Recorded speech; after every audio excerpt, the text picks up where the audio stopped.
Dr. Molly, so happy you're with us. Thank you for that. Your expertise, your presence. How does your understanding of accompaniment and partnering with persons, and in a particular role as a psychiatrist, partnering with persons within the medical field and with people outside of the medical field, and how does that influence your role as a psychiatrist? All of this with the middle of the target is better serving and accompanying the patient entrusted to our care. Thank you, and thank you for sharing your story, and congratulations. Thank you. So my name is Molly Wimbiscus. I'm a child and adolescent psychiatrist. These are hard questions, and as you know, I've been thinking over the past few weeks of what I can contribute to this panel. I have fallen flat, I think, but I'm here today to learn and to share that physicians and psychiatrists and all of us in healthcare are in the process of being accompanied along the way as well. So we're an interdisciplinary team. There's many different parts of a care team. A psychiatrist may be a small part. In some situations, a psychiatrist may be a very big part. And we need to remain humble and recognize that our role, is this having feedback or no, it's okay. And recognize that our role is part of a larger team. Our healthcare system is fragmented. I don't need to tell anybody here that.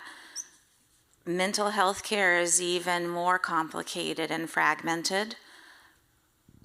When you're on the inside and you're working to try to make change and improve things, it's very clear that the path is long and the work is hard, and it can't be done by any one profession or any one individual. I had notes also that I wanted to make sure I hit as well. I'm sorry, they're on my phone. And I'm now wearing reading glasses, which I actually find somewhat cute. We do too. Okay. So I shared that, yes, so doctors are part of the team, but there's tremendous systemic barriers that we all face. But we are a team, and that's very important to me within my practice. It's very important to my colleagues who I see. And within our practice, knowing how to connect beyond the walls and the silos of our healthcare system is absolutely critical. So, for example, when the Mosers came to me and sort of shared their work, and I'm familiar with Dr. Farmer. I love so much of this work, and I often wonder how we can do it better within our own communities. But when the Mosers came and said that it would be helpful to have a psychiatrist talk, and they shared with me the work they were doing here at St. Ambrose, I was so enthusiastic because it's a resource that we're desperate for and we don't know how to find it in the healthcare world.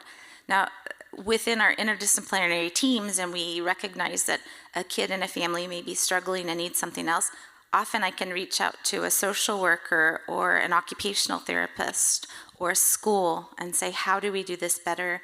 Let's have a meeting and let's discuss, because we don't know. We're in this together to support a family that may be significantly struggling from a mental health challenge. But knowing that there are community partners beyond those healthcare silos is so important. So as I think about accompaniment and the work that's been done across the world, but here in Northeast Ohio, thinking about how we operationalize that, how we train our doctors and our nurses and our therapists and all of our partners within our system to access those links to better support families and be part of a team is really critical. Obviously, funding and our systems of care are a big challenge that we need to continue to try to solve together. I have a couple more minutes, Dobie. Okay.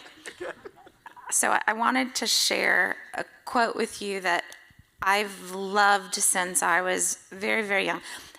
So, and people might say that being a physician is a job, it's a profession, Some people say it's a calling, and since I'm here in a spiritual space, I feel a little safer sharing that.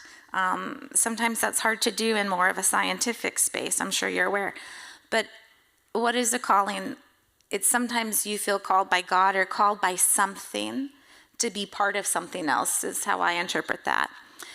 And so one of my favorite quotes comes from Luke, and it says, and just summarize, to whom much is given, much is required. I feel so privileged in my position as a doctor, being able to follow my calling since I was young. I feel so privileged to be part of this system of care and to be able to help reduce suffering even a little bit. And I feel so joyful that I get to meet children every single day who just light up my office, light up my life, our team's life, and their families. So I see it as a tremendous privilege, but I also see a great responsibility that comes with that. And as we are working on training our future generation of doctors and nurses and healthcare workers, that is so important to remember and to impart. And I really appreciate the concept of having community to help us do that better. So that was the one piece. And then the last quote I wanted to share is what a mentor told me when I was in training.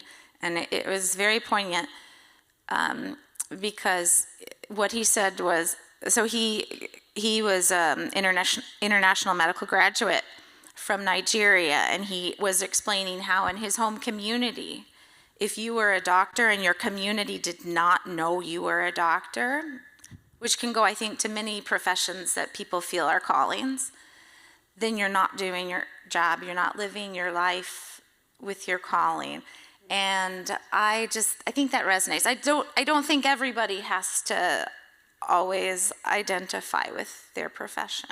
I don't think so. But for some of us who are in this field, it is very important to remember that and to think beyond the walls of our professional obligations and our certifications, and to think, how do we make sure we embody the concept of reducing suffering on a day-to-day basis and within our daily lives. And we will fail and we will struggle, but it's part of our role, and it's part of our partnership with the world around us.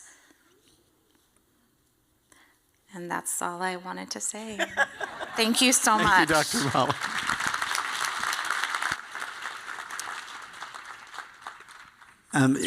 So Molly, this comment is for you, but it's also for many others that are here.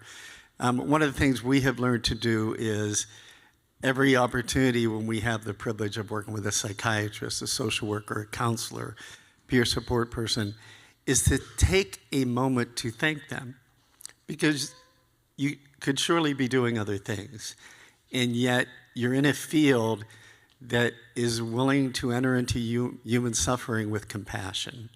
And we owe that kind of gratitude. And truthfully, when Lisa and I first met with Dr. Molly, it was like an hour and a half, and we both came out so touched by your empathy. We kind of looked at each other and said, was that a therapy session? because we were so moved by your kindness. Can we just express our gratitude, not just Dr. Molly, but all those who enter these fields as a vocation?